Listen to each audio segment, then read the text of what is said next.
ለ7 ወራት አብረን ኖርን። ለወራት በዘለቀ የነፍስ ግንኙነታችን ስለራሴ ያልነገርኳት ስለሷም ያልነገረችኝ ነገር አልነበረም። እናትና አባቷን አታውቃቸውም። የተወለደችው ሞሪታኒያ የምትባል ሀገር ነው። እስከ 11 ዓመቷ ያሳደጋት ፈረንሳዮች የሚያስተዳድሩት የማደጎ ድርጅት ነበር። እድሜው 11 ሲደርስ ግን የሀገራቸው መንግስት ከቀድሞ ቀኝ ገዣቸው ፈረንሳይ መንግስት ጋር ባለመግባባቱ ፈረንሳዮች ማሳደጊያውን ዘግቶ ልጆቹንም በትነው ሄዱ። ከዛን ጊዜ ጀምሮ ኑሯ የመከራ ሆነ። በዋናነት ለቱሪስቶች በእጅ የተሰሩ ባህላዊ ጌጣጌጦች በመሸጥ በመላላክ ልብሳቸውን በማጠብ በኋላም አንዳንድ ታሪካዊ ቦታዎችን በማስጎብኘት ኑሯን መግፋት ጀመረች። እድሜዋ 16 ሲደርስ አንድ እንግሊዛዊ ጋር ተኛች። እርሷ ሰውየውን ወደው ነበር። በወቅቱ ብር ሲሰጣት ለእርሷ የፍቅር መገለጫ ነበር የመሰላት። ሲቆይ ግን ሌሎችም ጋር ተመሳሳይ ነገር እንደሚያደርግ ደረሰችበት። የፍቅር ታሪኳ ባጭሩ ተቀጨ። ሌሎች ቱሪስቶችም ብር እየከፈሏት በድብቅ ይወስዷት ጀመሩ። ያለፈችበትን የድህነት ህይወት በዚህ መንገድ ማለፍ እንደምትችል አሰበች። አይታው የማታውቀው ብር ማግኘት ጀመረች። እናም ሙሉ ለሙሉ የሴተኛ ዳሪነት ስራ ውስጥ ገባች። በሞሪታኒያ ህግ ሴተኛ ዳሪነት በጥብቅ የተከለከለና በእስራት የሚያስቀጣ በመሆኑ በአንድ ዕድለቢስ ምሽት ተደረሰባትና ተያዘች። ለፖሊሶች ያላትን ገንዘብ ገላዋንም ጉቦ ሰጥታ ከእስር ቤት ካስወጧት በኋላ ወደ ሞሮኮ ተሰደደች። በአንድ በሚያውቃት ፈረንሳዊ ቱሪስት ተረድታ ነበር ወደዚያች ከተማ የደረሰችው። ሰውየው ወደ ፈረንሳይ እንደሚያሻግራት ቃል ገብቶላት ሞሮኮ እንደደረሱ በአንድ ቅንጡ ሆቴል ለአንድ ሳምንት ያህል ተዝናንቶባት እንደወጣ ቀረ።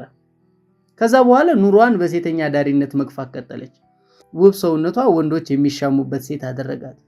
እሷም ገንዘብ ይዞ ጎራ የሚሉ ወንዶችን ከሌሎች ሴቶች ጋር ተሻምታ የምትኖር ሴት ሆነች። ከዚያ የተረገመ ምሽት በኋላ የምትሰራበት መሸታ ቤት እንዳልሄድ ከለከለችኝ። ያንን ስራ ስትሰራ እንዳያት አትፈልግም ነበር።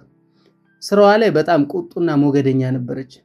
ጋጦጥ ወንዶች በሚያበዙበት በዚያ ጋጦጥ መሸታ ቤት በቢራ ጠርሙስ የፈነከተቻቸው እንጀራ ነውና በወንድ ተጣልታ ፊታቸውን በጥፍሯ የተለተለቻቸው ብዙ ነበሩ። ራሷ ናት የነገረችኝ። ላንተ ብቻ ነው ጨዋ የሆንኩት ትለኛለች። ድንገት ሰዎች ጋር በእርሷ ምክንያት እንዳልጣላ ትፈራ ነበር። ከምንም በላይ ግን እኔ ፊት ሌሎች ወንዶች ጋር ስትወጣ እንዳይ አትፈልግም ነበር። በእርግጥ እኔም ያንን ቦታ ሳስበው ይቀፈኛል ብቻም አይደለም ቅናት ያንገበግበኛል። ስራውን ታዩ ልላ ታስብና የማያዋጣ ባል ቅንድብ ይስማል እንደሚባለው ይሆንብኛል። ሰው ቤት ተቀጥራ ለመስራት ብዙ ሞክራ ነበር። የመኖሪያ ፍቃድ የሌላት ሴት መቅጠር አይፈልጉም። ይቺ ሴት ጋር በባህልም ሆነ በቋንቋ አንገናኝም። ሞሪታኒያ ከምትባል ሀገር የተገኘች ሴት አፈቅራለሁ ብዬ ላስብ ይቅርና ከዚያ በፊት ሞሪታኒያ የምትባል ሀገር የት ናት ቢሉኝ እምላለሁ አላውቃትም ነበር። አንድ ቀን የት ነች ሞሪታኒያ ብዬ ጠየቅኳት።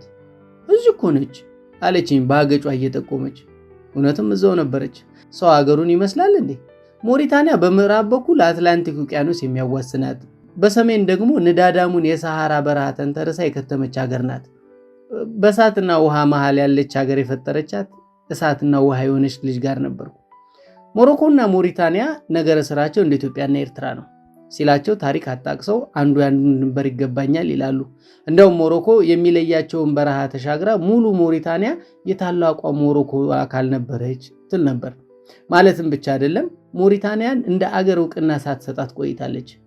ቅኝ ገዢዎች በመሃል ገብተው ከናካቴው አለያዩአቸውና አረፉት። ከቅኝ ግዛት ፈረንሳይኛ ቋንቋና ድህነት የተረፋቸው ህዝቦች የሚኖሩባት ሀገር ናት።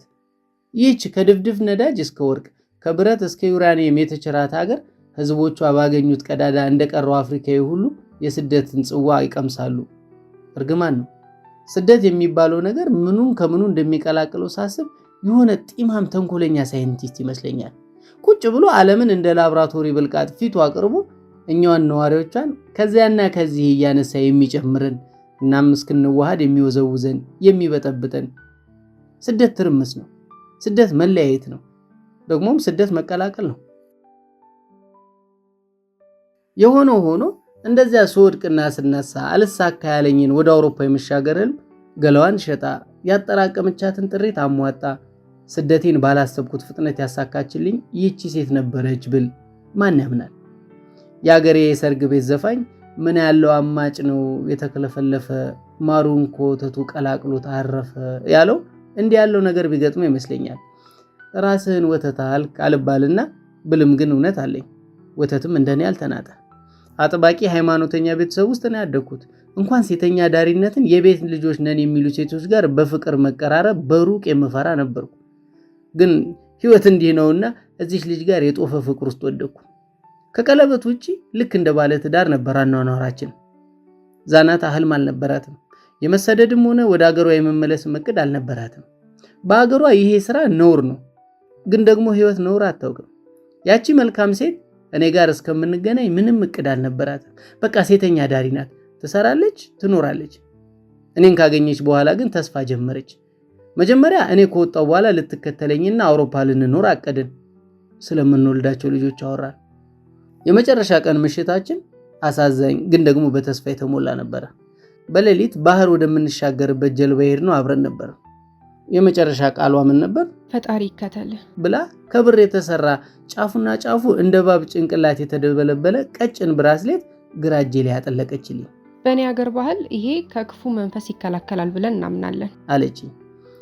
የእናቴ አምላክና የዚች የሰው ሀገር ሰው አምላክ ተባብረውም ቢሆን አንድ እኔን አንከብክበው ይህችን ውሃ ማሻገር ያቅታቸዋል እያልኩ ነበር 47 ስደተኞችን በጫነች አሮጌ ጀልባ ባህር የቀዘፍኩት። እንዲህ ነበር ዛናታ ጋር የተለያየ ነው። ብሯን ለመሳፈሪያ፣ አምባሯን ለማስታወሻ፣ ሰውነቷን ለወንድነቴ መጀመሪያ አድርጋ በብዙ ፍቅር ሸኘችኝ። ድቅድቅ ባለው ጨለማ ከጀልባዋ የሞተር ድምጽና ከውሃው መሞጫረቅ በስተቀር ምንም ነገር በማይሰማበት ባህር ላይ ለ3 ሰዓታት ያህል ተጉዘን የታሪፋ ወደብ የሚባለው የስፔን ግዛት ስንቃረብ ጀልባችንን የሚነዳ ስደተኛ ሞተሩን አጠፋት። ልምድ ያለው ይመስላል። ጨለማ ውስጥ ከሩቅ የወደቡን መብራት እያየን በዝምታ በማዕበሉ እየተገፋን ስንጠጋ ከወደቡ አካባቢ ድንገተኛ የሆነ ከባድ የተኩስ ድምጽ ተሰማ።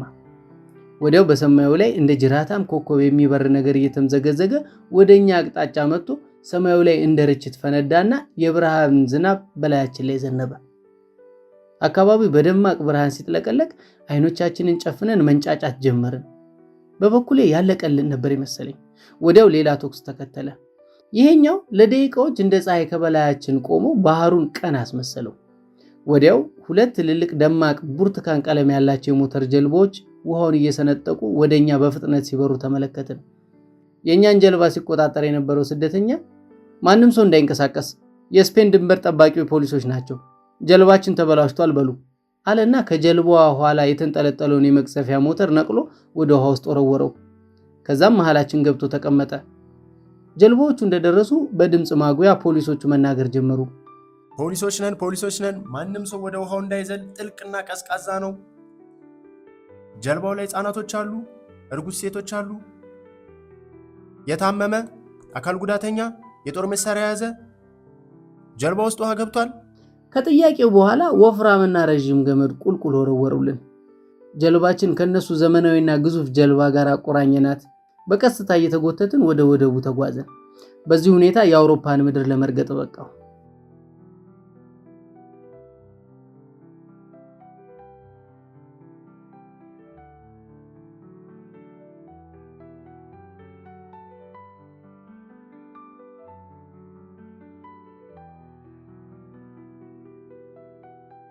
ስሄድ አገኘኋት፣ ስመለስ አጣኋት። አውሮፓ ገብቼ ስዳክር በኋላም በብዙ ውጣ ውረድ ወደ አሜሪካ ስሻገር ዛናታን በልቤ ተሸክሜያት ነበር። ያኔ ስፔን መድረሴን በስልክ ሳሳውቃት ደስታዋ በቃል የሚገለጽ አልነበረም። ለ4 ወራት አካባቢ በሰጠችኝ ስልክ ተገናኝተን የደረስኩበትን ስናወራ ነበር። ከዛ በኋላ ግን ያ እንደዋወልበት የነበረው ስልክ መስራት አቆመ። ብዙ ደከምኩ። ብዙ ቀናት፣ ወራት፣ ዓመታት ነጎዱ። ዛናታ የውሃ ሽታ ሆነች። ከሞሮኮ መጣ የተባለን ስደተኛ ሁሉ እያሳደድኩ ስለ ዛናታ ያልጠየቅኩበት ጊዜ አልነበረም። ሰውነንና ከዓይናችን የራቀን ምስል ልባችን ቢያደበዝዝብንም በሆነ ቀላል የሚመስል ትዝታ ፍቅር የራሱን ቀለም የሚያድስበት የሚደምቅበት ጊዜ አለ። ከ5 ዓመታት የአሜሪካ ኑሮ በኋላ የዛናታ ነገር እንደገና ውስጤን ያንገበግበው ጀመረ። ምናልባት በገንዘብም በስሜትም ስረጋጋ ሁሉ ነገር ሞልቶ ሰው የሚሸት ነገር ሲጠፋ ባዶነት በውስጤ እንደ ውቅያኖስ ተንጣሎ መንፈሴ የሆነ አድማስ ማረፊያ መሬት ስትፈልግ ያኔ ትላንቴን ፍለጋ ውስጥ የተነሳስቶ ይሆናል። አገራት ጦርነት ላይ ሲሆኑ ከታሪክ ይልቅ የቅጽበቱ ውጊያ እንደሚያሳስባቸው ግለሰብን በህይወት ጦርነት ሲዘፈቅ ታሪኩን ለጊዜው ዘንግቶ ይቆያል። ድል ሲያደርግ ወደ ነበረው ይመለሳል፣ ወደ ትዝታዬ። ፍቅር፣ በጎነት ወዳሳየችኝ ያቺ ሴት በትዝታ ተመለስኩ። ወደ ኢትዮጵያ መጥቼ ቤተሰቦቼን ካየሁ በኋላ ያቀናሁት ወደ ሞሮኮ ታንጂር ነበር። ያለ ስጋት በቱሪስት ቪዛ። በነዛ መንገዶች ስራመድ መንገድ አይኑ ይፍሰስ አይባልም ደርሶ የሚሉት ብሂል ነበር ግዝበቱ የሚሰማኝ። ከተማዋ ሲሄድ እንደነበረችው እንደዛው ናት። ሁሉም ነገር እንዳለ ነበር። ወደ እነዛ መስረታ ቤቶች ሳቀና እግሮቼ እየተንቀጠቀጡ ሐሴት፣ ናፍቆትና ፍርሃት በተቀላቀለበት ስሜት ነበር። የመሸታ ቤቶቹ ቁጥር በጣም ጨምሯል። ሰውም የዛኑ ያህል በዝቶ ነበር። ይሁንና የዛን ምሽት አንድም ዛናታን አውቃታለሁ የሚል ሰው ማግኘት አልቻልኩም። እነዛን በአይን የማውቃቸውን ሴቶች አንዳቸውም አልነበሩ። እንኖርበት ወደ ነበረው ቤት አቀናሁ። ሰፈሩ በሙሉ ፈርሶ ትልቅ መጋዘን የሚመስል ነገር ተሰርቶበታል። በብዙ ፍለጋ ከ3 ቀናት በኋላ አብራት ተሰራ የነበረች ናይጄሪያዊት ሴት አገኘሁ። አላስታወሰችኝም።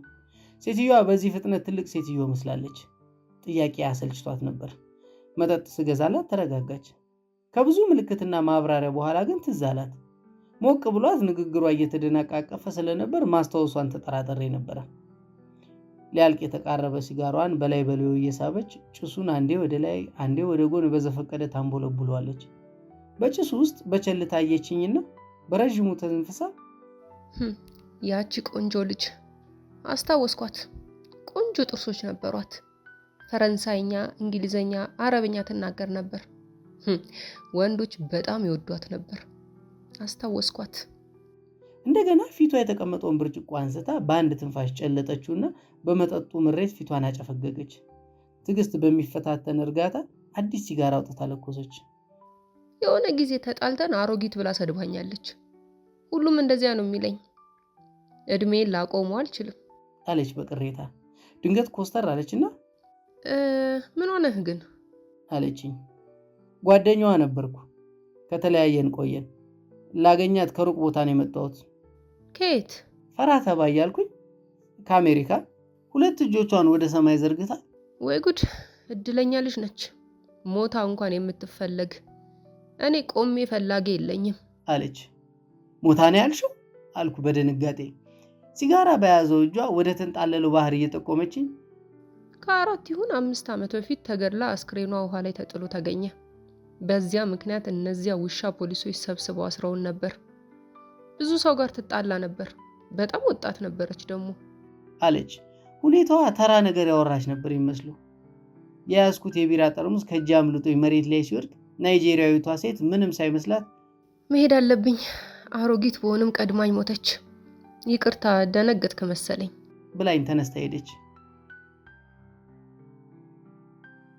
በቃ ያቺ ውብና ለኔ ብቻ ደግ አድርጎ የፈጠራት ሴት መጨረሻዋ እንደዛ ሆነ። የቀረኝ ብቸኛ ነገር ትዝታዋና ከእጄ ላይ አውልቄ የማላውቀው የሰጠችኝ ብራስሌት ነበር። ናይጄሪያዊቷ ተነስታ ስትሄድ አዳዲስ ወጣት ሴተኛ ዳሪዎች መጥተው ከበቡኝ። ተነስቼ በመካከላቸው አለፍኩና ከቡና ቤቱ ወጥቼ ቁልቁል ወደ ባህሩ ዳርቻ ተጓዝኩ፣ ጀልባዎቹ ወደሚቆሙበት። አሁንም ጀልባዎቹ በመደዳ ታስረው ይወዛወዛሉ። 2 ሰዎች መረብ ይጠቀልላሉ። መልካቸው በደንብ አይታየኝም። ባህሩ ዳርቻ ላይ ቆሜ እስኪበቃኝ አለቀስኩ። ከንቱ ዓለም። ምናልባት እርስ በርስ እየተቀናኑ ለዱርዬ ትንሽ ሳንቲም ሰጥተው እህቶቻቸውን የሚያስገድሉ ሴቶች ሲሳይ ሆና ይሆናል። ወንጀል፣ ወሲብ፣ ህገወጥ የሰው ዝውውር እጽ ባጥለቀለቃት በዚያች ትንሽ መንደር እንዲህ አይነት ነገር የተለመደ ነበር። ከዛ ሁሉ መንከራተት በኋላ አሜሪካ እጇን ዘርግታ አልተቀበለችኝም ነበር። ቢሆንም የመንከራተት ታሪክ ያብቅቶ እንደ ሰው የምታይበት ኑሮ መጀመሪ ልዩ ተስፋ ጫረብኝ። አውሮፓ ካሳለፍኩት አሰልቺ የጥበቃ ህይወት ይልቅ ያ የመረብ መጠቅለልና አሳ መሸከም ቢቆይም ከውስጥ ያልጠፋ ስቃይ ነበርና በመጀመሪያዎቹ ዓመታት የአሜሪካ ስራዬ ገነት መስሎ ነበር የታየኝ። ቆይቶ የአሜሪካ ኑሮ ሲገለጥልኝ መረብ ከማጠብ ወጥቼ እኔ ራሴ መረብ ውስጥ መግባት የገባኝ። 2 አይነት እስር ቤቶች አሉ። አንዱ አጥር ውስጥ ያስቀምጠናል፣ ሌላኛው አጥሩን ውስጣችን ያስቀምጠዋል። አሜሪካ 2ኛዋ እስር ቤት ነበረች። ካቴናው ነፍስ ላይ ነበር የሚከረቸመው። በዚህ ምድር የነጻነት ቁንጮ ማለት አገር ላይ ከፋም ለማም ህዝብ መሃል ተሳክቶ ለመኖር መቻል ነው። ተራራው ስር ሆኖ ይህን ማሰብ አይቻልም። ለዓመታት ለፍተው ደክመው ተራራው ጫፍ ላይ ሲቆሙ ብቻ ነው አገር ከነድህነትና ከነሰቆቋ የነፍሳችን ሀቅ መሆኑ የሚገለጥልን። በወጣ ገባ ጉዞዬ ሰዎችን ከነፍሴ ይቅር ማለት ተማርኩ። በቃ ሰዎች ተረገምንም ተመረቅንም በዚህች አጭር ህይወት የምንከፍለው መከራ በቂያችን ነው። በቀል፣ እርስ በርስ መፋተግ የከንቱ ሁሉን ነገር ተውኩት። አንገቴን ደፍቼ ቀን ከሌት መስራት ሆነ ኑሬ። መስራት። ከቤተሰቦቼ ህይወት ጀምሮ ሁሉን ነገር በመስራት ቀየርኩ።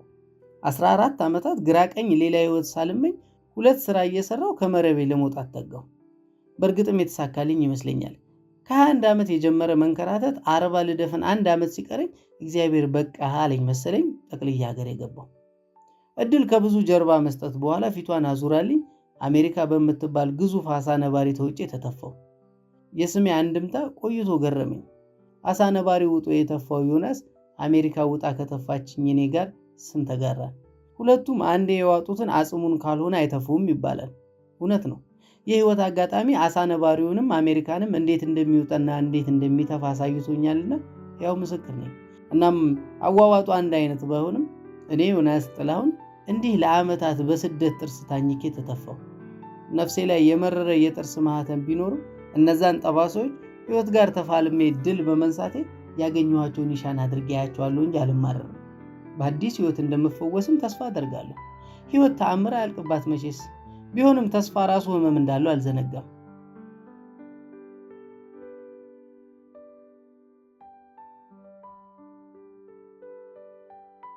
የተስፋ ህማማት። ከረጅም ጊዜ የአሜሪካ ቆይታ በኋላ ጠቅልዬ ለመኖር ወደ ኢትዮጵያ ስመለስ የሁለተኛ ደረጃ ትምህርት ቤት ጓደኛዬ ካሌብ ጋር የምሳ ቀጠሮ ያዘ። ዝምተኛ ልጅ ነበር። ሰዓሊ ነው። ገና ያኔ ተማሪ እያለንም በስዕል ፍቅር ያበደ ልጅ ነበረ። 10ኛ ክፍል ሆነን ኢየሱስ ከደቀ መዛሙርቱ ጋር የመጨረሻውን ራት ሲበላ የሚያሳይ ቆንጆ ስዕል ሰጥቶኝ እስካሁን እማማ መኝታ ቤት በፍሬም ተሰቅሏል። እማማ ስዕሉን ባየችው ቁጥር ከንፈሯን ትመጥና የኔ ጌታ ለኛ ብሎ እኮ ነው እንዲህ ተቋቆረ እንጂማ የብርሃኑ ጸዳል ከፀሐይ 7 እጅ የሚያበራው የት ሄዶበት እንኳን ለራሱ ለኛስ ብርሃኑ ተርፎ የለ ትላለች በሐዘን። በእርግጥ ስዕሉ የጠቆረው ካሌብ ቻርኮል በሚለው ነገር ስለሳለው ነበር። በኋላ እኔ ወደ ንግድ ስራ ኮሌጅ ስገባ ካሌብ ስዕል ለመማር አርት ስኩል ገባ። አሁን ታዋቂ ሰዓሊ ሆኗል። ታዲያ ተገናኝተን ስላሳለፍኩት አንዳንድ ነገር እያጫወትኩት ድንገት የሆነ ሐሳብ አሰብኩ። እኔ የምልህ አንድ ነገር ብነግርህ ልክ እንደነገርኩ አድርገህ ትስልልኛለህ? ራፖርት ጸሐፊ እንደሚባለው ራፖርት ሰዓሊ ልታደርገኝ ነዋ ብሎ ሳቀና ምንድን ነው አለኝ። በሞሮኮና ስፔን ድንበር መካከል ስላጋጠመኝ ነገር ከመጀመሪያው ጀምሮ ነገርኩት እና አጥሩ ላይ በነፋስ ድምፅ የሚፈጥሩትን ብጭቅጫቂ ጨርቆች፣ ከአጥሩ ወዲያ ያለው መብራትና በዚያ በኩል ስለነበረው ጨለማ፣ ጭንቀቱ፣ ተስፋው ተመስጦ ሲያዳምጠኝ ቆየና ፊቱ ላይ ሐዘን ረበበበት። ለምን ማሳል ፈለግ አለኝ። ያ አጥር ለኔ በሁለት ሀገራት መካከል የተቀመጠ የድንበር መከለያ ብቻ አልነበረም፣ በህይወትና በሞት መካከል ያለ መለያ መስመር እንጂ። ስንቶች ከስንቱ አፍሪካዊ አምባገነን ረሃብና ጦርነት ነፍሳቸውን ሊያድኑ በዛ አለፉ። ጥለውት የሄዱት ፎቶና ዕቃቸው ምስክር ነው። ያ አጥር ለኔ በአገራት መካከል ያለ ጥቂት ኪሎ ሜትሮች ልዩነት ብቻ ሳይሆን የዘመን መለያ መስመር ነበር። ከአጥሩ ወዲህ ባለችው አፍሪካና ከአጥሩ ወዲያ ባለው አውሮፓ መካከል በኑሮ፣ በስልጣኔ፣ በሰብአዊነት የብዙ ክፍለ ዘመን ልዩነት ነበር። ያ አጥር ለኔ ከገራገር ልጅነት ወደ ጥልቅ ሰውነት የቀየረኝ አስማተኛ በር ነበር። ያ አጥር ከአጥር ወጥቼ ስለ እውነተኛዋ ህይወት እንዳስብ ያደረገኝ መገለጥ ነበር ለኔ። ከአጥሩ ወዲያ ለተቀመጠው ተስፋ እኔን ጨምሮ ሰዎች የሚከፍሉት ዋጋ እንደዚያ ይመራል ብዬ አላሰብኩም ነበር። አጥሩ ከሚቦጭቀው ስጋ በላይ ተስፋ ነበር ህመም የሆነብን። ተስፋ እዚህ ልብ ላይ የሚፈጥረው ህመም አለ። ተስፋ ህመም አለው። ይህን ሁሉ የሆነውን አጥር በጎበዝ ሰዓሊ ማሳል ፈለኩ። ታሪኬ የጀመረው እዚህ ነው ብዬ የማሳየው ነገር ፈለኩ። በእርግጥ ያልነገርኩት አንድ ነገርም ነበረ። ለዛናታ ስለዛ አጥር ስነግራት ራቁት ደረቴ ላይ እንባዎቿ ተንጠባጠቡ፣ ቀዝቃዛ የእንባ ዘለላዎቿ። እናም ከዛም በፊት ከዛም በኋላ ያላለችው አንድ ነገር አለች። የትም አትሄድብኝ። በረዥሙ ተነፈሰና ችግር የለውም እሰልልሃለሁ፣ እንደጨረስኩ እደውልልሃለሁ፣ እንዳጨቀጭቀኝ አለኝ። ልቤ በደስታ ዘለለች። ይህን ካሌም በኋላ ግን ካሌብ የውሃ ሽታ ሆኖ ቀረ። እኔም ያን ያህል አልተከታተልኩትም። በመሃል ወደ አሜሪካ ተመልሼ ስለቆየው አልተገናኘንም። ስሜቱም ድንገት ብልጭ ያለብኝን ነገር ስለነበር ሲቆይ እንኳን ስዕሉን ሰዓሊውን ረሳሁት። አንድ ቀን ብሔራዊ ቲያትር አካባቢ ሰው ቀጥሬ ቡና እየጠጣሁ አንድ ጋዜጣ አዟሪ ፊት ያስቀመጠውን ጋዜጣ ገለጥ ገለጥ እያደረግኩ አያለሁ። ድንገት የኪነ ጥበብ አምዱ ላይ የጋዜጣውን ግማሽ ገጽ የሞላ ስዕል ጋር ተፋጠጥኩ። የድንበር አጥሩ ላይ በቁርጥራጭ ጨርቆቹ ምትክ ብዙ ሰዎች እንደ ኢየሱስ ተሰቅለው፣ የድንበር ጠባቂዎቹ እንደ ክርስቶስ ሰቃዮች አይነት የጥንት ሮማ ወታደሮች የሚለብሱትን ጥሩር ለብሰው ይታያሉ። ከፍ ብሎ ሰማዩ ላይ ልክ እንደ ፀሐይ ብርሃን የሚረጭ ዶላር ይታያል። አይኔን ወደ ርዕሱ አቃበስኩ። ዘ ፓሽን ኦፍ ሆፕ በሚል ርዕስ በሂልተን ሆቴል የተካሄደው የታዋቂው ሰዓሊ ካሌብ ፍስሐ የስዕል አውደ ርዕይ ከፍተኛ አድናቆት አግኝቷል ይላል። ዝቅ ብሎ ጋዜጠኛው ይጠይቃል። ሐሳቡ እንዴት መጣል? ይመልሳል ወዳጄ ካሌብ። አንድ ቢቢሲ የሰራው ዶክመንተሪ ላይ ስደተኞች በሞሮኮና ስፔን ቦርደር የሚገጥማቸውን ችግር ሲናገሩ ካየው በኋላ ሐሳቡ ከውስጥ ያልወጣ አለ። ከምንም በላይ የሚጎዳን ኤክስፔክቴሽናችን ነው። በተስፋ ውስጥ ያለውን ህመም ነው ለማሳየት የፈለግኩት። ተሳክቶልኛል ትላለህ? ጋዜጣውን በቀስታ አጣጥፌ ያስቀመጥኩና ተከዝኩ። እንደ ልምጭ ግርፊያ ቆዳዬን ዘልቆ አመመኝ። ተስፋ ያደረግኩት ወዳጄ ለተስፋ ህመም ዳረገኝ። በሀገሮች መካከል ብቻ አይደለም የሾህ አጥር ያለው፣ በእኛና በታሪካችን መካከልም ለራሳቸው ዕውቅና ለመቃረም እንዲህ የሚሰነቀሩ የሾህ አጥሮች አሉ።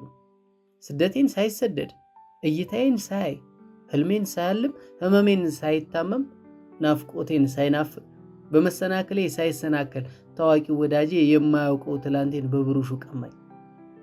ነገሩ በልኬ እንዲያስተካክልልኝ የሰጠሁት የሐዘን ልብስ ሰፊው በአደባባይ ዘንጦበት ሲደሰት እንደማየት ነበረ። የአንዱ ህማማት ለሌላው ሰርጉ ነው። ታውኩት።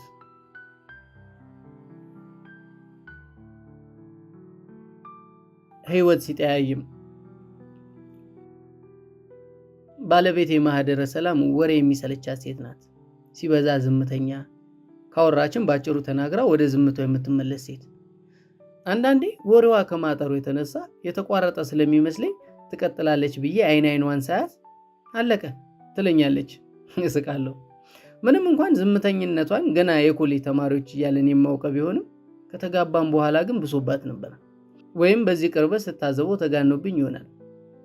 እኔ ደግሞ ለረጅም ዓመታት በሰው ሀገር ታፍኜ በመኖሬ ይሁን አሊያም የፈረንጆቹ ትንሽ ትልቁን በዝርዝር የማውራት ልምድ ተጋብቶብኝ ብቻ ብዙ የማወራ ይመስለኛል። የእርሷ ዝምተኛነት የበለጠ ወረኝነቴን ያጋንነውና ብቻዬን የምኖር እስኪመስለኝ አንዳንዴ የራሴ ድምፅ ያስተጋባብኛል። አለ አይደለ በጨለማ ውስጥ ለሆነ ሰው እያወራን ድምፁ ሲጠፋብን ተኛ እንዴ እንደምንለው አይነት። ማህደረ ሰላም ጋር ሰወራ በየመሃሉ እየሰማሽኝ ነው ማለት አበዛለሁ። ብዙ ጊዜ ራሷን በአዎንታ ከፍ ዝቅ ከማድረግ ባለፈ አዎ የሚል ቃል እንኳን ለመናገር ይታክታታል። ታዲያ መጀመሪያ ከአሜሪካ ወደ ኢትዮጵያ መጥቼ እንደተገናኘን ሰሞን በወሬ በሕፃንነቴ ጥቁር ነበርኩ። እያደግኩ ስሄድ መልኬም ጠየመ። ወደፊት ፈረንጅ እንዳልመስል እፈራለሁ አለችኝ እንደ ቀልድ። እንደው ያን ያህል ቁም ነገር ሆኖ ሳይሆን አባባሏ የራሴን ሕይወት የሚገልጽ መስሎ ነበር። ያኔ ብዙ የጠቆሩ የስደት ጊዜያትን አሳልፌ በስተመጨረሻ ሕይወት መልኳ እየጠየመልኝ ነበረ። ከምንም በላይ ማህደርን ማግባቴ ደግሞ ሕይወትን እንደ ፀሐይ ያደምቃታል የሚል ተስፋ ሞልቶልኝ ነበር። መቼስ ለሕይወት ተምሳሌት ካደረግነው መጠየም በመጨለምና በመንጋት መካከል ያለ መካከለኛነት ምሳሌ ነውና ፍጹም ደስተኛ ነበርኩ። ግን ደግሞ ከተጋባን በኋላ ከዚያ ሁሉ መራር የስደት ታሪክ ሳገግም ነው መሰል አንዳንድ ጥያቄ በውስጤ ሳይፈጠር አልቀረም። እነዚህ ጥያቄዎች ቀደም ሲል በቸልታ ያለፍኳቸው ቢሆኑም እየቆዩ ይከነክኑኝ ጀመር። ብዙ የማይገቡኝ ነገሮች አሉ። ከድሮም ግድ ካልሆነብኝ በስተቀር የሕይወትን ምስጢር ካልመረመርኩ ብዬ ችክ የምል ሰው አይደለሁም። ያልገባኝ ነገር እንደ ትልቅ ቋጥኝ ዞሬው አልፋለሁ። አላሳልፍ ካለኝም ወደ ኋላ እመለሳለሁ። ንዝንዝ አልወድም። በስራ ቦታዬ ይሁን የትም ሰዎች ጋር በገባኝም ባልገባኝም ጉዳይ ክፉኛ በስራ ቦታዬ የሚሆን የትም ሰዎች ጋር በገባኝም ባልገባኝም ጉዳይ ክፉ ከተነጋገርኩኝ ከቀኝ ጆሮዬ ከፍ ብሎ ጨምድዶ የሚይዝ ራስ ምታት ይነሳብኛል። ይሄ እንኳን ከጊዜ በኋላ የመጣ ህመም ነው። ከነገር እሸሻለሁ፣ ከጥል እሸሻለሁ። ሰላም፣ ሳቅና ጨዋታ ብቻ እወዳለሁ። ግን ሁልጊዜ ፋሲካ የለም። አንዳንድ ጉዳይ ቢሸሹትም የማይሸሽ ነው። ለምሳሌ ይሄው የባለቤቴ ማህደረ ሰላም ነገር። በህይወቴ ስኬት ከምላቸው ታላላቅ ጉዳዮች አንዱ ትዳር መመስረቴ ሲሆን በተለይም ማህደረን ማገባቴ ስኬቴን ከፍ ያለ አድርጎት ነበር። ፈጣሪ በምን ተአምር ጠብቆ ለኔ እንዳስቀመጣት በግርም ታስባለሁ። መታበይ እንዳይመስልብኝም ባልነግራትም ገና ያኔ የንግድ ስራ ኮሌጅ እያለን ነበር የወደድኳት። የወደድኩባት ምክንያት እንደ ብዙሃኑ የግቢው ወንድ በቁንጅናዋ ተስቤ አልነበረም። በጭራሽ። እንደውም እኔ የማህደር ቁንጅና አይገባኝም። በእርግጥ የሆነ ለመግለጽ የሚከብድ የፊት ቀለም ነበራት። በድፍን ግቢው ጥይምና ለእርሷ ብቻ የተሰጠ ይመስል ጠይሟ ልጅ ነበር ብዙዎች የሚሏት። እሱም ያን ያህል ተጋኗ አይታየኝም ነበር። ያ የተወለወለ የሚመስል ጠይምነቷ እንደሆነ ልዩ ምልክት ከመሆኑ ባለፈ ያን ያህል የተለየ ስሜት አያሳድርብኝም ነበር። ማህደረ ለኔ ቀጥ ያለ አቋምና ረጅም ጸጉር ያላት ጠይም ሴት ናት። ቆንጆ ተብሎ የሚዳነቅ ሳይሆን የተስተካከለ ምንም እንከን የማይወጣለት መደበኛ መልክ ያላት ነበረች። ልክ እንደ ብዙ ሚሊዮን ኢትዮጵያውያን ሴቶች። እንግዲህ ቁንጅና የመለየት ጸጋዬ ከህዝብ ተለይቶ ተገፎ ካልሆነ በስተቀር የማህደረ ውበት ስርዓቷና ጥልቅ ዝምተኛነቷ ነበር ባይ ነኝ። ያኔ ማህደረና ጓደኛዋን ጨምሮ 5 የምንሆን ልጆች ጥሩ ቅርርብ ነበረን። ነገሩ እንደ ግሩፕ ነገር ነበር። ታዲያ ሁላችንም በማህደረ ዙሪያ የተለያየ ርቀት ያለው ምህዋር ነበረን። እኔ ጥሩ ልጅነቷ ስለሚስበኝ ወድጃት ነበር። አብሬያት መሆን እፈልግ ነበር። ያ ነገር ልብስ የሚያስጠል ፍቅር አልነበረም። ይልቅ ሁኔታው ቢመቻችለት ወደ ፍቅር ለመቀየር ጫፍ ላይ የቆመ ለስላሳ ስሜት ነበር። የኮሌጅ ትምህርቴን አቋርጬ ከተሰደድኩ በኋላ ማህደረን ያስታወስኩበት ጊዜ ትዝ አይለኝም ነበርና አሁንም ያ ነገር ፍቅር ስለመሆኑ እጠራጠራለሁ። ያኔ አፈጮሌና ተጫዋች የነበርኩ ቢሆንም እዚህ ነገር ላይ ግን አንዳች ነገር አፌን የሚቆልፈው አይናፋር ነገር ነበርኩ። ከውጭ ለሚያየኝ ግን እንደዛ መገመቱን እንጃ። ማህደረ ጋር ረዘም ላለ ጊዜ ለብቻችን የተገናኘንበት ጊዜ ያለ አይመስለኝም ቆይቶ ካረሳሁት በስተቀር። ሲጀመር ብቻዋን ማግኘት አስቸጋሪ ነበረ። ሃይማኖት ከምትባል መንጠቆ ከመሰለች ጓደኛዋ ጋር ነበር ተያይዘው የሚጓተቱት። ታዲያ ማህደርን ለመቅረብ በሞከርኩ ቁጥር ሃይማኖት የምትባል ጓደኛዋ እንደ ሽቦ አጥር ከፊቴ ትጋረጣለች። ከዚህ ጋሬጣነቷ ብዛት ከማህደረ ይልቅ ሃይማኖት ጋር በጣም ተቀራርበን ነበር። ከኮሌጁ የተማሪዎች ካፍቴሪያ ባናልፍ ብቻችንን አልፎ አልፎ ሻይ ቡና እንል ነበር። በዚህ ቅርርባችን ታዲያ ጉራ እንዳይመስልብኝ እንጂ ሃይማኖት አጉል ፍላጎት አድሮባት እንደነበር ከሁኔታዋ ገብቶኝ ነበር። እንደውም አንዴ በጣም ደስ የማይል ነገር ማድረጓ ትዝ ይለኛል። ልሰደድ ቀናት እንደቀሩኝ ነበር። አጠቃላይ ዝርዝሩን አላስታውስም። ብቻ ወደ ማታ አካባቢ እሷና እኔ እዛው ኮሌጅ አካባቢ የሆነ ቦታ ቆመን ነበር። ስንሰነባበት ሁልጊዜ ጉንጭ ለጉንጭ ተሳስመን ነው። የዛን ቀን ግን ሆነ ብላ ዞረችና ከንፈሯ ከንፈሬን ቦርሾ ታለፈ። ነገሩ ስለደበረኝ ተሰናብቻት ሄድኩ። ሴት ልጅ እንደዚህ ስትሆን ደስ አይለኝም። እስካሁን ሳያት ይቀፈኛል። ታዲያ ለራሴ ስቀልድ በዚያ ገደቢስ ከንፈሯ ሸኝታኝ ነው ፍዳዬን የበላሁት። የማህደረ ከንፈር ቢሆን ኖሮ በብርሃን ሰረገላ ነበር አሜሪካ የምገባው እላለሁ። ታዲያ ስለ ማህደረ በወሬ ጣልቃ እያስገባች አንዳንድ ነገር ትነግረኝ ነበር። ያዘነች አስመስላ ታውራኝ እንጂ የሚበዛው የማህደረን ጉድለት የሚመስል ታሪክ የሰማሁት ከዚህ ጓደኛዋ ነው።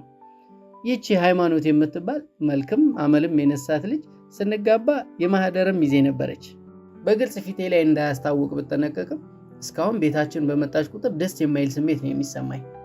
አንዱ ሲቆይ የሚከነክነኝ ነገር ስለ ማህደር እናት የነገረችኝ ነገር ነው። እናቷ አገር ያወቃ ቁሌታም ነበረች። ቃል በቃል እንደዛ ነበር ያለችኝ።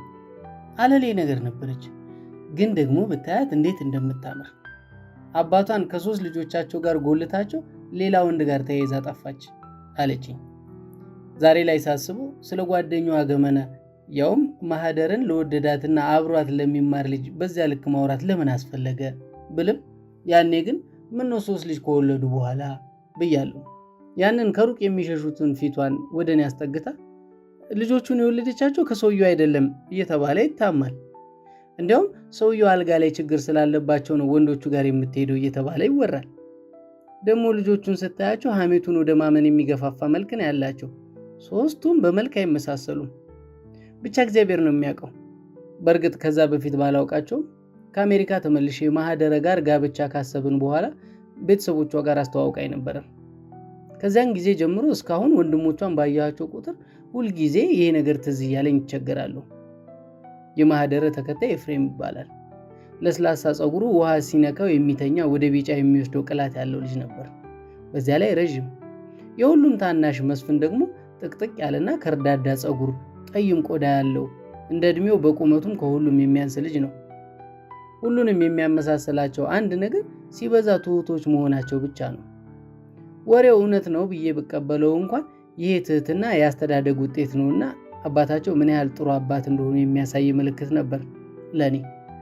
በእርግጥም የበለጠ እያወቅኳቸው በሄድኩ ቁጥር የማህደር አባት ምን ያህል ብርቱና ጨዋ ሰው እንደነበሩ መረዳት ችያለሁ።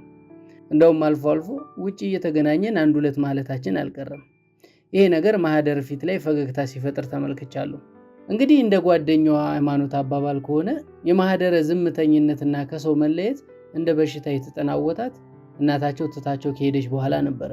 ከወንድሞቿም በላይ በእናቷ መጥፋት ክፉኛ የተጎዳችው ማህደረ ናት እንጂ ከዛ በፊት ተጫዋች፣ ተግባቢ እንዲያውም የአንደኛ ደረጃ ተማሪዎች እያሉ አስተማሪ ወጣ ሲል ተማሪዎች ፊት ቆማ ካልዘፈንኩላችሁ የምትል ደፋር ልጅ ነበረች። የእናቷ መጥፋት መንፈሷን ሰበረው። ጓደኛዋ ይህን ነገር ለምንም ትንገረኝ ለምን ቤተሰብ የሚለው ነገር የሁሉ ነገር አልፋና ኦሜጋ ነውና ለማህደረ ልክ የሌለው ሐዘን ተሰማኝ። እናቷ ትታት የጠፋችና በዚህ ምድር አባት ብላ በሙሉ ልቧ የተደገፈቻቸው ሰው ምናልባትም ትክክለኛ አባቷ ያልሆኑ ምስኪን። ጓደኛዋ እንኳን የእውነተኛ ጓደኛዋ አይደለችም። ለማህደረ የነበረኝ ስሜት ከልክ ያለፈ ሐዘን ነበረ። ከመጀመሪያውም ከወደድኩት ባህሪዋ ጋር ምናልባት ይሄ ነገር ተደማምሮ ማህደረን እንደ ጓደኛዬ የማየትና የመቅረብ የጀመርኩበት ጊዜ ነበር። ያውም በራሴ የቤተሰብ ጉዳይ በተጨናነቅኩበት ለራሴ የሚታዘንልኝ በነበርኩበት ወቅት። በሴት ጉዳይ ይዘፈንበት ይለቀስበት የማላውቅ ወጣት ነበርኩና ደፍሬ አልገፋውም፣ ጨክኛ አራኳትም። አንዳንድ ማህደረ ጋር ለመቀራረብ የማደርጋቸው ነገሮች ነበሩ። ከጓደኞቼ ፎቶኮፒ ቤት የሚያስፈልጋትንም የማያስፈልጋትንም ሁሉ በነፃ ኮፒ እያደረግኩ ወስድላት ነበር። እሷ ግን እያንዳንዱን ሳንቲም አስባ በቀጥታም ሆነ በተዘዋዋሪ ትመልስልኝ ነበር። ያው ተዘዋዋሪው እዛ የተማሪዎች ካፌ ሻይ ስንጠጣ የኔን ሂሳብ ተንደርድራ የምትከፍለው ነገር መሆኑ ነው። ለምን ቀድማ ሂሳብ እንደምትከፍል ለኔ ቢገባኝም ለሌሎቹ ጓደኞቻችን ግን በመካከላችን የተለየ ቅርበት የተፈጠረ የሚያስመስል ነገር ነበር። በአሽሙር ፈገግታ፣ በጥቅሻ፣ በክንድ ጉሸማ ወዘተ ግፋበት የሚሉ ጓደኞቼ በወቅቱ እንደዚያ ስታደርግ ደስ የማይል ስሜት እንደሚሰማኝ አያውቁም ነበረ። ማህደረ ጋር አሳለፍኩ የምለው ረዥም ጊዜ አሁን ጨርሶ በማላስታውሰው ምክንያት ሰፈሯ ድረስ የሸኘሁባትን ቀን ነው። ምን እንዳወራን አላስታውስም። ሰዓቱ እንኳን ትዝ አይለኝም። የማስታውሰው ብቸኛው ነገር አንድ ዙሪያውን በወዳደቀ አሮጌ መኪናና የመኪና ጎማ የተሞላ ጋራዥ ጋር ስንደርስ መለየታችን ነው። መንገዱ ከዚያ ጋራዥ በሚወጣ የተቃጠለ ዘይት የተበከለ ከባድ የብረት ቅጥቀጣ ድምፅ ነበረበት። አካባቢው የሚቀፍ አይነት ነበር። ከጋራዡ አለፍ ብሎ እንደ ሱቅ መንገዱን ተከትሎ የተሰሩ ግቢ የሌላቸው የቁጠባ ቤቶች ነበሩ። ከነዚያ ምርጊታቸው የረገፈና የጣሪያቸው ቆርቆሮ የዛገ አሮጌ የቁጠባ ቤቶች መካከል ማህደረ ወደ አንደኛው ስትገባ አስታውሳለሁ። ለምን እንደሆነ እንጃ ያም እይታ አሳዝኖኛል። ከ2 ዓመት በላይ በዛ ስሜት ውስጥ ቆይቻለሁ። በመጨረሻ አቅሌን ስቼ ለስደት ስዘጋጅ ከነዚያ ሁሉ ጓደኞቼ ይልቅ ማህደረ የጠየቀችኝን ዛሬ ላይ አስታውሰዋለሁ። ወደ 5 የምንሆን ልጆች ከክላስ በፊት ሰብሰብ ብለን ተቀምጠን በያፋችን ስናወራ ከጎኗ ነበር የተቀመጥኩት። ዞር ብላ አይታኝ ዮኒ ሰሞኑን ልክ አትመስልም፣ ደህና ነህ? ደህና ነኝ አልኩ እየሳቁ። ለቅጽበት ትክ ብላ አይታኝ ወደ ሌሎቹ ጨዋታ ተመለሰች። ከተወሰኑ ሳምንታት በኋላ ይመስለኛል ተሰደድኩ። የማህደረ ነገር በዚሁ አለቀለት። እንደ በሆነ አጋጣሚ ለቅጽበት አስተውሻት ካልሆነ በስተቀር ሙሉ መልኳ ጭምር ከአእምሮ የጠፍቶ ነበር። እንደገና ማህደረን ያገኘኋት ከ14 ይሁን ከ15 ዓመታት በኋላ ነበር። ሌላ ሰው ሆና። የዛሬ 7 ዓመት ቤተሰቦቼን ጥየቃ ወደ ኢትዮጵያ ተመልሼ ነበር። በዛውም አባታችን ያወረሰን ቦታ ላይ ወደ ሀገሬ ስመለስ የምኖርበት ያልኩትን ቤት እያሰራው ስለነበር ምን እንደደረሰ ለማየት የተወሰነ ጊዜ እንደቆየው ታናሽ እህቴ ማርያም ሰምራ ጋር የሆነ ውክልና ጋር የተያያዘ ነገር ለመጨረስ 6 ኪሎ ወደሚገኝ አንድ መስሪያ ቤት ሄድን። ሁሉም ነገር ግራ ስለሚገባኝ እህቴ እንሂድ ያለችኝ ቦታ ሁሉ እንደ ሕፃን ልጅ እየተከተልኩኝ ከመሄድና ፈርም ስትለኝ ከመፈረም ውጭ ሌላ ስራ አልነበረኝም። ቢሮክራሲው ያሰለቸኝ ነበር። የዚያን ቀን እህቴ የምታደርገውን አድርጋ ለፊርማ እስክትጠራኝ አግዳሚ ወንበር ላይ ተቀምጬ ከዚያ እዚህ ስትሯሯጥ አያታለሁ። የትላንትና ማርያም አድጋ እንዲህ ከሩቁ ሰዓት ግርም ይለኛል። መሀል ላይ 14 ዓመት ክፍተት ስለነበር ያቺ ትንሿ እህቴ አድጋ ሳይሆን በትልቅ ቆንጆ ወጣት ሴት ቀይረው የጠበቁኝ እስኪመስለኝ በግርምትና በስስት አያታለሁ። ትርምሱን እታዘባለሁ። በጫጫታው እገረማለሁ። ከዚህ ሁሉ ዓመታት በኋላ ሁሉ ነገር እንደነበር መሆኑ እየገረመኝ ይህን ትርምስ የናፈቀ አእምሮዬን በጉጉት እያንዳንዱን ነገር ይቃርማል። በዚህ ቅጽበት ነበር ፊት ለፊት ከቆመው የመስታወት ግርዶች ጀርባ ካሉት በርካታ ቢሮዎች የአንዱ ቢሮ ተከፍቶ በወረቀት የተሞላ ቢጫ ፋይል ያቀፈች ሴት ብቅ ያለችው። አእምሮዬ ለቅጽበት የት እንደሚያውቃት ከማሰብ ውጭ ለማስታወስ ብዙ ጊዜ አልወሰደብኝም። ረዘም ያለች ረዥም ፀጉሯ ወደ ኋላ ታስሮ የተለቀቀ ጠይም ሴት። ለራሴ ማህደረ አልኩ። ከዚህ ሁሉ ዓመታት በኋላ እንኳን ከልጅነት ወደ አዋቂነት ከተሸጋገረ አጠቃላይ ለውጥ ውጪ የተጋነነ ለውጥ አልነበራትም። ውስጤ በደስታ ሲዘል ይታወቀኛል። ተነስቼ ወደፊት ሄድኩና ደንበኛ ለማስተናገድ በተሰራው የመስታወቱ ክብ ቀዳዳ በኩል ጎንበስ ብዬ በጎላ ድምፅ ጠራዋት። ማህደረ። ድንገት ዞረችና ወደ እኔ ሳይሆን ወደሚተራመሰው ህዝብ የጠራት ሰው ፍለጋ አይኖቿን አንከራተተች። እጄን አውለበለብኩላት።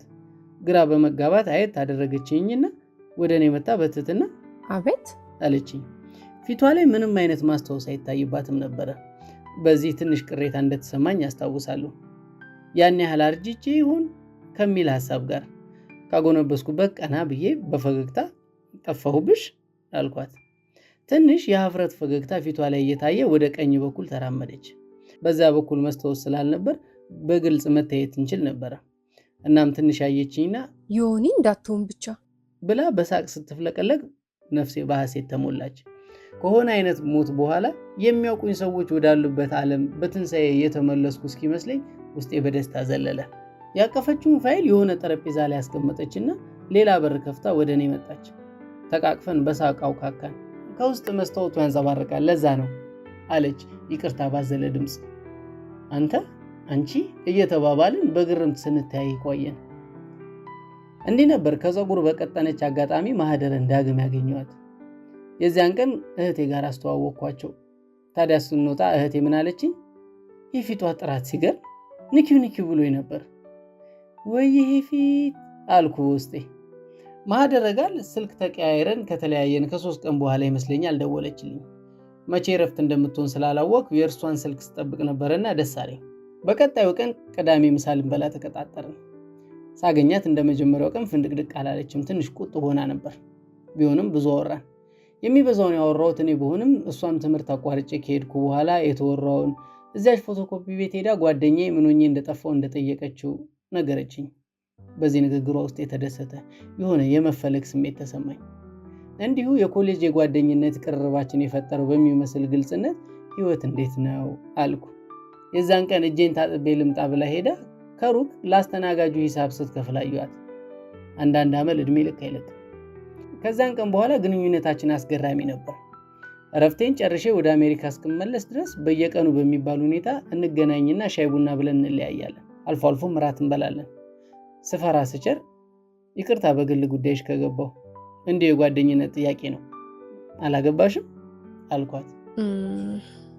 እባክህ የኔ ነገር ትንሽ ግራ የገባው ነው። ስላንተ እናውራ። አንተስ? አላገባውም። ምን ነው? በሰላም? እውነቱን ለመናገር በቁም ነገር አስቤበት አላውቅም። በዛ ላይ ፋታ የሌለው ህይወት ነው ያሳለፍኩት።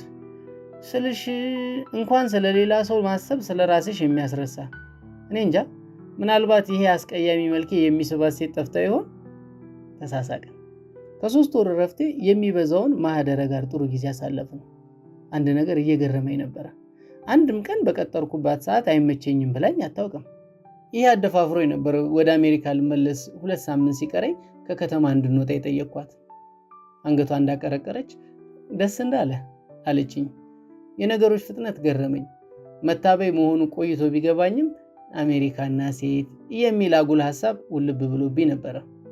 ያቺ ኮስታራ ለሰላምታ እንኳን ደጅ የምታስጠና ሴት እንዲህ ስስባት የምትሳብ ስገፋት የምትገፋ ሆና ሳገኛት ምን ላስብ? የት ከርሞ እንኳን እንደመጣ በወጉ ላላወቀችው ሰው ራሷን ጣል ስታደርግ ምን ልበል? ቢሆንም ይሄው ነው ብዬ በማልገልጸው ምክንያት ውስጥ የጨዋነቷን ይለፈፍ ነበር። ሐዋሳ ሄድን። እጅግ ውብ የሆነ ቀን ነበር ያሳለፍነው። በጀልባ ሐይቆቹ ላይ ቀዘፍን። እጅ ለእጅ ተያይዘን በእግራችን ብዙ ዞርን። ውስጤ እያደረግን ባለው ነገር ቢደሰትም ውሃ፣ ጀልባና አሳሲያ ግን ከዚህ አካባቢ ሩጥ ብሎኝ ነበር። የሞሮኮ መከራዬ ደስታዬ መሃል ዘብረቅ ብሎ እየገባ ያስቸግረኝ ነበር። የእግር መንገዳችን አድክሞን ከሐይቁ ዳርቻ ያገኘነው አግዳሚ ወንበር ላይ አረፍ አለን። ፀሐይ እየጠለቀች ነበር። ምን ላወራት እንደነበር እንጃ፣ ብቻ ዞሬ ማህደረን አየኋት። ያ ምስሏ ዘላለማዊ ትዝታዬ ሆኖ በውስጤ ታተመ። ያ የምሽት ጀንበር ያረፈበት ፀጉሯ በነፋስ በቀስታ እየተተራመሰ ተበታትኖ ፊቷን ከቦታል። ወርቃማዋ የምሽት ጀንበር እንደ ቲያትር ቤት መብራት ማህደረ ጠይም ፊት ላይ ብቻ የበራች መሰለኝ። ፊቷ ከነተከበበበት ውብ ፀጉሯ ሲታይ በጥቁር ሐር የተከበበ የወርቅ እንቁላል ይመስል ነበረ። ከንፈሯ ጠብ ሊል የተንጠለጠለ ውብ ጤዛ።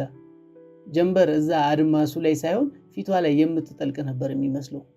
ድምቀቱ ብነካው የሚያቃጥል የሚመስል ፍም ጠይምነት። አይኔን ሳልነቅል አየኋት። አሻግራ አድማሱን ትመለከት ነበር። ወደ እኔ ዞራ አይናችን ሲገጣጠም በሀፍረት ፈገግ አለች። ድንገት ለምን አንጠጣ አልኳት። ሐሳቡ ከየት እንደመጣልኝ አላውቅም። እንጠጣ እስልሽ እንስከር ብላ ምን ቸገረኝ በሚል ስሜት ትከሻዋን ወደ ላይ ሰበቀች። ዝም ብዬ አየኋት። ሳቀችና በሀፍረት አቀረቀረች። እጄን ትከሻዋ ላይ ጣል አድርጌ በኮንትራት የያዝነውን ሾፌር ጠራሁና ጥሩ መዝናኛ ቦታ እንዲወስደን ጠየቅኩት። አንድ ሰፊ ግቢ ያለው ቪላ የሚመስል ቤት ወሰደን። ወደ ውስጥ ስንገባ አዳራሹ አለባበስና ወዘናቸው ምቹ ኑሯቸውን በሚያሳብቅ ወንዶችና ሴቶች ተሞልቷል። ከመድረኩ አንድ ድምፃዊ የጥላሁን ገሰሰን ዘፈን በሙሉ ባንድ ታጅቦ ይዘፍናል። ድባቡ ደስ የሚል ነበረ። ከዚያ የሆነው ነገር ሁሉ እብደት ነበር። ሳናቋርጥ ጠጣን። ተያይዘን ሰፊው መደነሻ ላይ በነዛ ለስላሳ ሙዚቃዎች ተወዛወዝን። ጥልቅ የሆነ ዝምታና መተቃቀፍ ውስጥ ሆነን ነበር የምንወዛወዘው። በሰዓቱን ያልሰከርኩም ነበር። ማሂ ግን ትንሽ ሞቅ ያላት ይመስለኛል። አልፎ አልፎ ትንሽ ሚዛኗን እንደመሳት ያደርጋት ነበረ። በዚህ ዝምታ ውስጥ ነፍሴ እነዛ ባህር ዳርቻ ላይ የነበሩ መሸታ ቤቶች ውስጥ ዛናታ ጋር ያሳለፈችውን ጊዜ ታስባለች። ለምንድን ነው ሄድኩኝ ሳትለኝ ሄድከው? አለች ማህደረ ከንፈሯ ጆሮዬን እስኪነካኝ ተጠግታ። የት? ግራ ገብቶኝ ጠየቅኳት። ሱዳን፣ ኬንያ፣ እኔ እንጃ፣ አሜሪካ ብዬ የምመልሰውን ሳስብ ተወዳኝ ነበር አይደል? አለች። ሰክራለች በጣም። እዚያ ሆነ አስታውሰኸኝ ታውቃለህ? ብዙ ጊዜ ብዬ ዋሸኋት። አሁንም ትወደኛለህ? አልመለስኩላትም። ወደ ራሴ ስቤ አጥብቄ አቀፍኳት። ዘፋኙ ጨርሶ የዳንስ ወለሉ ላይ የነበሩት ሰዎች ወደ የወንበራቸው መመለስ ጀመሩ። እዚህ ላይ ነበር እስከ ዛሬ የሚገርመኝ ነገር የተፈጠረው። ወደ ጠረጴዛችን ለመመለስ እጇን ይዤ በሰው መሃል መንገድ ሲጀምር ማሂ እጇን በቀስታ አስለቅቃኝ ተመለሰች። መጀመሪያ ወደ መታጠቢያ ቤት የምትሄድ ነበር የመሰለኝ። ወደ መድረኩ ተጠግታ የባንዱ መሪ የሚመስለው ጊታር ተጫዋች ጎልማሳ በምልክት ስትጠራውና በአክብሮት ወደፊት መጥቶ አጎንብሶ ሲያዋራት የሆነ ሙዚቃ እንዲጫወቱላት ልጠይቅ ነው አልኩኝ። እንዲያውም የምትመርጥልኝን ሙዚቃ ለመስማት ሳልጓጓ አልቀረውም። የሆነው ነገር ግን በእውኔም በህልሜም ያላሰብኩት ነገር ነበር። ጊታር ተጫዋቹ ራሱን በፍጥነት ነቅንቆ በደስታ ፈገግ አለ። ወደ ደረጃው ጠቁማት ቀድሟት ሄዶ ቆመ። በደረጃው በኩል ወደ መድረኩ ስትወጣ ራመድ ብሎ በአክብሮት እጇን ይዞ ደገፋት። ሁለቱም ወደ ተደረደሩት የሙዚቃ መሳሪያ ተጫዋቾች ሄዱና የሆነ ነገር ሲነግራቸው በፈገግታ ራሳቸውን እየነቀነቁ ተስማሙ። እንዲያውም ጊታር ተጫዋቹ ወደፊት ራመድ አለና ማይክ አንስቶ ለማህደር አቀበላት። ተቀብለው ቆመች። ሙዚቀኞቹ ጎን ለጎን በሹክሹክታ ተነጋግረው በስምምነት አውራጣታቸውን ከፍ እያደረጉ ምልክት ከተሰጣጡ በኋላ ለመጀመር ተዘጋጁ። ያኔ ደነገጡ። ወደ መድረክ ሮጬ እባካችሁ ትንሽ ሞቅ ብሏት ነው ይቅርታ ለማለት አንድ ሁለት ጊዜ እግሬን ካነሳው በኋላ ግራ ገብቶኝ ቆም። በጭንቀት ተውጬ አዳራሹን በአይኔ ቃኘሁት። ሁሉም ሰው ወደ መድረኩ ይመለከታል። ሙዚቃው ረጋ ብሎ ሲጀምር ማህደረ ወደ ተመልካቹ ፊቷን አዙራ መሬት መሬት እያየች ቆመች። ግንባሬን እየፈተኩ በሀፍረት አቀርቅሬ እንደቆምኩ ፈጽሞ ከማህደረ ይወጣል ብዬ ያልጠበቅኩት ስርቅርቅና ውብ ድምፅ አዳራሽ ውስጥ ሲነኝ ባለማመን ቀና ብዬ አየኋት። ድምጿ ውስጥ የሆነ መግለጽ የማልችለው የሚነዝር ስሜት ነበር። ብዙ ዓመት እንደዘፈነ የመድረክ ሰው አይኖቿን ከድና በእርጋታ ነበር የምትዘፍነው። ሙዚቀኞቹም እንደኔ ጨንቋቸው ነበር መሰል ስትዘፍን በፈገግታ ተያዩ። አዳራሹ ጸጥ ብሎ ሙዚቃውና የማሂ ድምፅ ብቻ ሲንቆረቆር ምን አደረኩ? አለቀስኩ። ድብልቅልቅ አለብኝ። ከዚያን ጊዜ ጀምሮ ያን ዘፈን ስንት ጊዜ እንደሰማሁት እግዚአብሔር ይወቅ። ደግሞ የወንድ ዘፈን እኮ ነው። ተሾመ አሰግድ የተባለ አንጋፋ ድምፃዊ የድሮ ዘፈን። ከዛ በፊት በሴት ሲዘፈን አልሰማሁም። የኔ አካል የኔው ነሽ ምን አወርስሃለሁ አንጀቴና ልቤን ያው ትቼልሃለሁ በሀሳብ በረሃ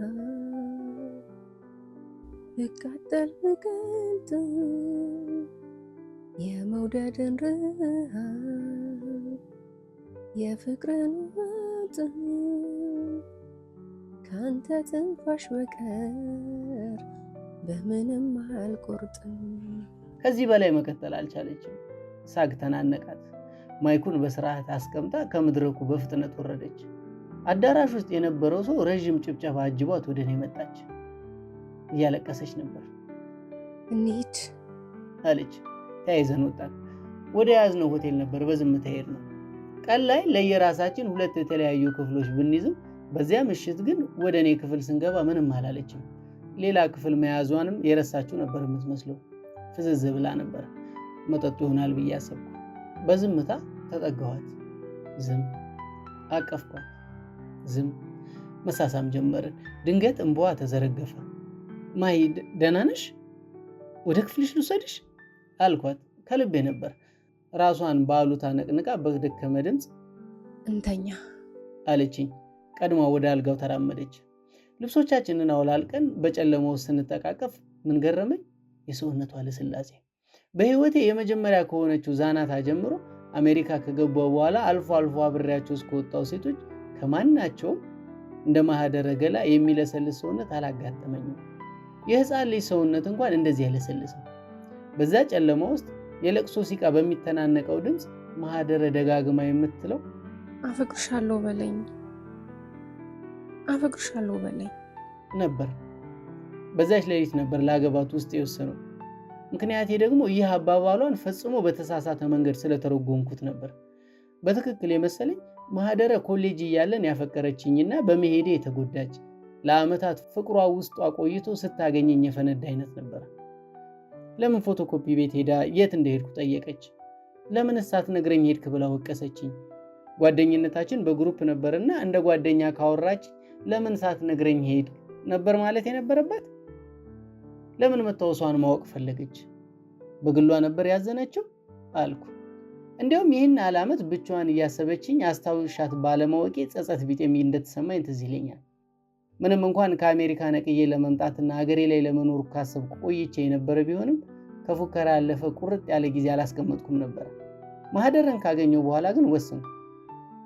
ተመልሼ የሚሄደው ነገሮችን ለማስተካከል ቢሆንም ይህንን ግን ለማንም አልተናገርኩም ነበር፣ ለሷም ጭምር። ስራዋን እንድታቆም ያሳመንኳት አሜሪካ ከሄድን ምን ያደርግልሻል ብዬ ነበር። በቀጣዩ ቀን እዛው ሐዋሳ እራት ላይ ላገባት እንደምፈልግ ነገርኳት። መልሷ እስካሁን ይገርመኛል። ከፈለክ እሺ ማህደረ እወድሻለሁ፣ አፈቅርሻለሁ፣ ሚስቴ እንድትሆኚ በጣም ነው የምፈልገው አልኳት። ከልቤ ነበር። እንባዋ ድንገት ተዘረገፈ። ምንም ሊገባኝ አልቻለም። ለምንድን ነው የምታለቅሰው? እስካሁን ያለቅሶ አልገባኝም። እንዲህ ባለ የቁልቁለት ሩጫ ነበር ወደ ትዳር የገባነው። ማህደረ ጋር ከተጋባን በኋላ ስለ ቤተሰቧም ሆነ ስላለፈ የፍቅር ህይወቷ ከራሷ አንደበት ምንም ነገር ሰምቼ አላውቅም። አታወራም። በእርግጥ ጠይቂያት አላውቅም። በተለይ ስለ ፍቅር ህይወቷ ላለማንሳት ትጠነቀቅ ነበር። በደፈናው የሆነ ሰው ወይም ሰዎች እንደነበሯት ይገባኛል። እኔ ራሴ በፍቅር ስለከነፍኩላት ዛናታ ለማን ተነፈሱ? ያውም እንደ ትዳር አብረን ኖረን እንደ ዘላለም ከረዘመውና ሰው እስኪሰለች ከምዘረዝረው ታሪኬ ውስጥ ለምን ዛናታ ጋር ያሳለፍኳቸውን 7 ውብ ወራት ቆርጬ ዘላቸዋለሁ። በአፍሪካና አውሮፓ መካከል ለኔ ጀልባም ደላላም ሳይሆን ያቺ ሴት ነበረች ድልድይ የሆነችኝ። ያውም ስለሷ ባሰብኩ ቁጥር የፍቅራችን ሙቀቱና ትዝታው እስከዛሬም በልቤ ወላፈኑ እየተሰማኝ። እናም ማህደረ ያለፈ ፍቅር ታሪኳን ካልነገረችኝ ብዬ አልተቀየምኳትም። ግን አንዳንድ ውልብ የሚሉ ጉዳዮች ያለፈውን ለማወቅ እንድጓጓ የሚያደርጉብኝ ጊዜም አለ። ለምሳሌ ያቺ ሃይማኖት የምትባል ጓደኛዋ ቤታችን መታ በሄደች ቁጥር ማህደረ አይኖቿ ያባብጣሉ። ስታለቅስ ባላያትም እንዳለቀሰች ግን ይገባኛል። ለቀናት የሚቆይ ድብርት ይጫጫናታል። ምን እያወራቻት ብትሄድ ነው እንደዛ ስሜቷ የሚረባበሸው እላለሁ። ቤተሰቦቿን አውቃለሁና ስለ ቤተሰብ ጉዳይ እንደማይሆን ግልጽ ነው። እንግዲህ ሁለቱ ብቻ የሚያውቁት የሚያስለቅስ ጉዳይ ምን ሊሆን ይችላል?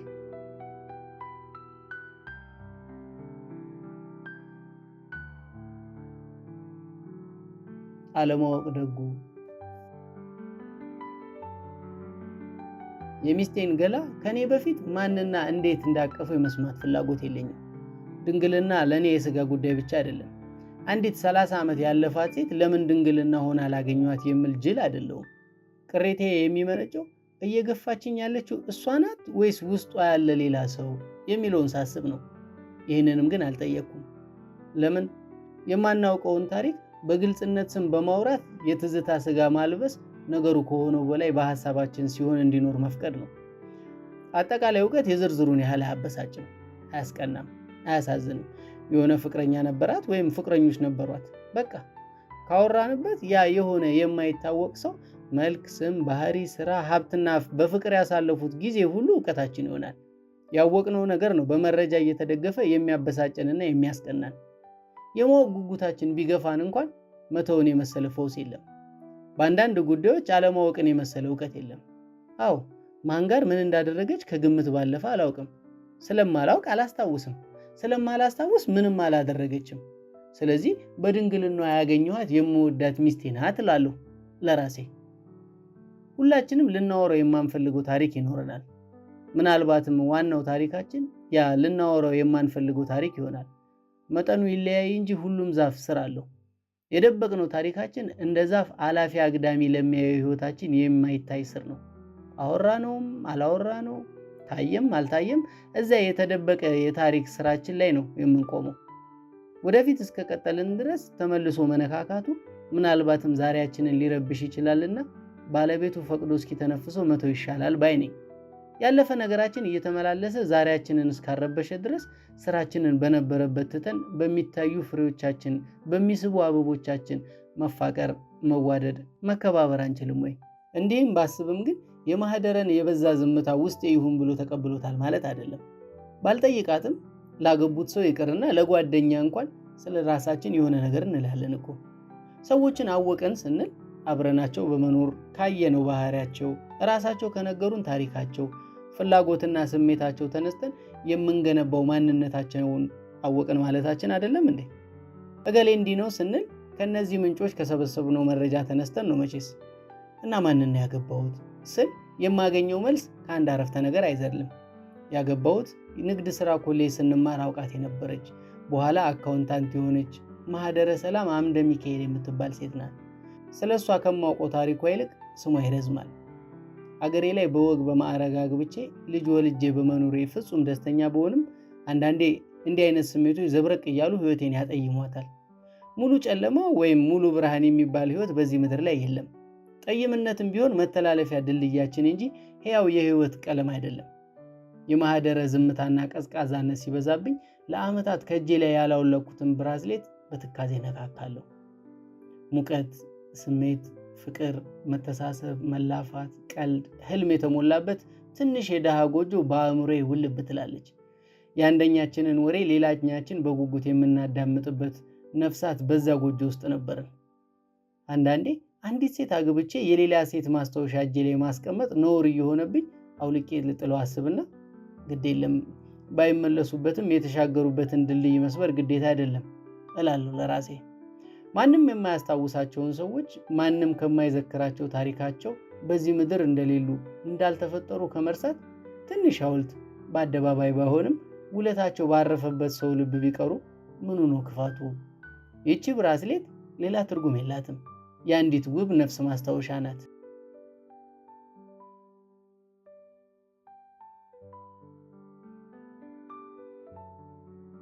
በአሌክስ አብርሃም የተጻፈው አልተዘዋወረችም መጽሐፍ ተጠናቀቀ። ስላዳመጣችሁን እናመሰግናለን። ሰብስክራይብ በማድረግ ያበረታቱን። በቀጣይ ሌሎች ድንቅ መጽሐፍት በዚህ የዩቲዩብ ቻናል ይደመጣሉ። እናመሰግናለን።